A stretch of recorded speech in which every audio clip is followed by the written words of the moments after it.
Patient हमारा आता है मिसिंग दांत के साथ कि भाई हमारे पास 2 दांत हैं, बीच में कोई दांत नहीं आया हुआ है।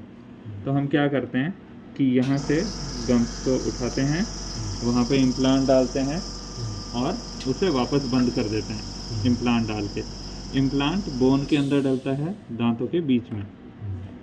अब ये हमने वापस बंद कर दिया और इसे हीलिंग के लिए छोड़ देंगे।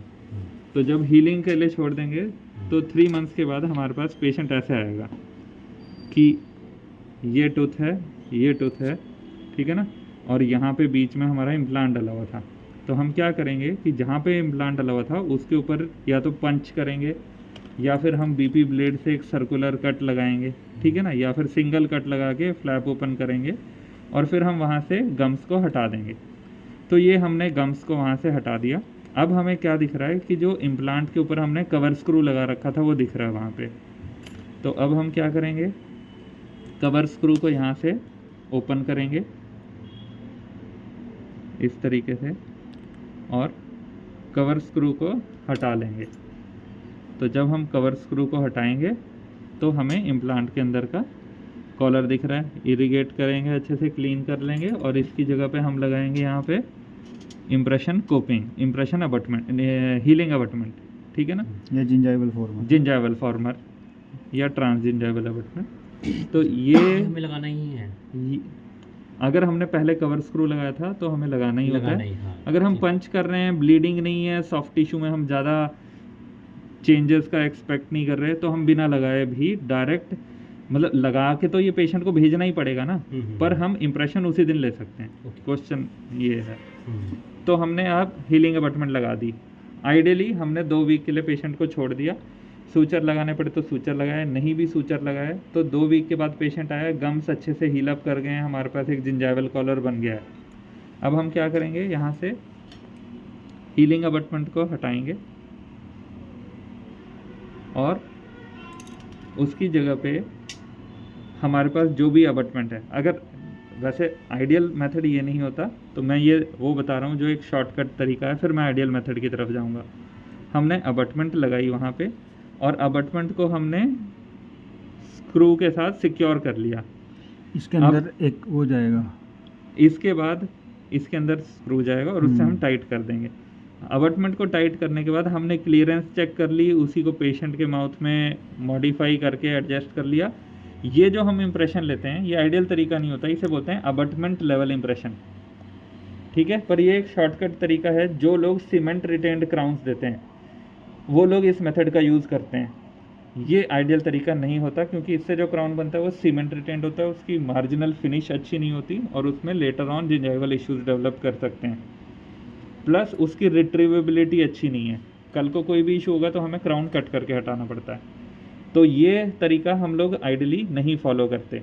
हम जो तरीका फॉलो करते हैं वो ये है कि हमने हीलिंग अबटमेंट हटाई, इसकी जगह पे हम यहाँ पे लगाएंगे इम्प्रेशन कोपिंग। तो ये जैसे हमने इसमें इम्प्रेशन कोपिंग लगाई, ये क्लोज ट्रे इम्प्रेशन कोपिंग है और फिर हमने इम्प्रेशन कोपिंग को यहाँ पे टाइट कर दिया है।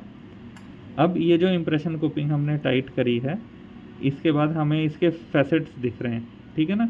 तो अब हम क्या करते हैं, हम इम्प्रेशन ले लेते हैं। जब हम इम्प्रेशन ले लेंगे तो इम्प्रेशन पट्टी लाइट बॉडी का लिया और वो रिट्रीव कर लिया। वो इम्प्रेशन हमें कैसा दिखेगा वो मैं आपको दिखा देता हूँ। अब हम क्या करेंगे, पेशेंट के माउथ से जब हमने इम्प्रेशन ले लिया तो मान लीजिए हमारे पास 2 इम्प्लांट का केस था, तो हमने इम्प्रेशन लिया तो इम्प्रेशन में इस तरीके से हमारे ये ग्रूव्स और नॉचेस सारी चीज़ें रिकॉर्ड हो जाएंगी। तो हम क्या करेंगे, पेशेंट के माउथ से हम इम्प्रेशन कोपिंग को खोलेंगे और इम्प्रेशन कोपिंग को निकाल लेंगे। ये इम्प्रेशन कोपिंग है या ये इम्प्रेशन कोपिंग है, ये सब बराबर हैं, ठीक है ना। फोकस तो कर ले, दिख भी रहा है तुझे, टच करना होता है स्क्रीन, ठीक है। अब ये जो इम्प्रेशन कोपिंग है इसमें हम जो कंपोनेंट लगाएंगे उसे हम बोलते हैं इम्प्लांट एनालॉग। तो ये इम्प्लांट एनालॉग है एक, हमने इम्प्लांट एनालॉग को इसके ऊपर लगाया। यहाँ पे जैसे कुछ इम्प्रेशन कोपिंग्स में एक लाइन होती है, जो आपको ये डिनोट करेगी कि वो कहाँ तक सीट हो रहा है। तो जब हमें पता चल गया कि यहाँ तक सीट हो गया है तो फिर हमने इम्प्रेशन कोपिंग को उसमें टाइट कर दिया। अब ये जो एक सिंगल बॉडी बन गई है, हमारा इम्प्लांट एनालॉग और हमारी इम्प्रेशन कोपिंग, इसे हम इम्प्रेशन के अंदर वापस सीट करेंगे। इसका एक ट्रायंगुलर फेज़ है, ठीक है ना, उस फेस को हम एक साथ रखेंगे और हमने उसे यहाँ पे सीट कर दिया। तो ये हमारी जो इम्प्रेशन कोपिंग और जो इम्प्लांट एनालॉग है ये हमारा यहाँ पे प्लेस हो गया है। अब हम क्या करेंगे, अब ये जो पोर्शन होता है मॉडल का जो जिंजाइवा को रेप्लिकेट करता है, इसे हम बोलते हैं जिंजाइवल मोलेज। इसे बोलते हैं हम जिंजाइवल मोलेज, ठीक है ना, या फिर जिंजाइवल रेप्लिका।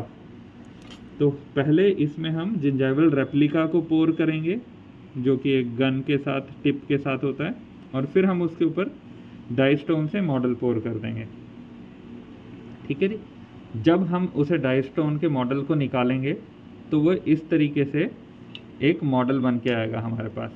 ये जो मॉडल है, इस मॉडल में हमारे पास क्या क्या चीज़ें हैं, सारे एडजेसेंट टीथ का रिकॉर्ड है, एडजेसेंट सॉफ्ट टिश्यू के शेप का रिकॉर्ड है जिसमें जिंजाइवल कॉलर दिख रहा है, और जो इम्प्लांट एनालॉग है वो मॉडल में उस पोजीशन को डिनोट कर रहा है जिस पोजीशन में हमारे पास पेशेंट के माउथ में इम्प्लांट है, ठीक है ना।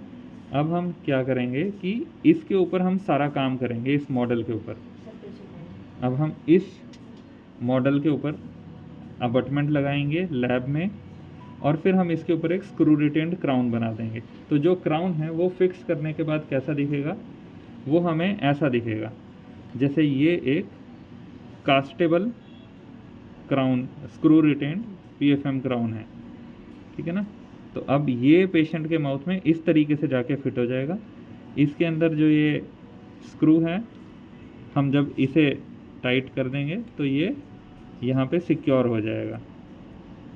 इसे बोलते हैं हम स्क्रू रिटेन्ड क्राउन। ये तभी पॉसिबल हो पाएगा जब हम इम्प्लांट लेवल इम्प्रेशन लेते हैं। जो ये इम्प्रेशन का सिस्टम मैंने आपको समझाया जिसमें एनालॉग, इम्प्रेशन कोपिंग, ठीक है ना, और पट्टी से इम्प्रेशन लेके जो बनाते हैं, इसे हम बोलते हैं इम्प्लांट लेवल इम्प्रेशन।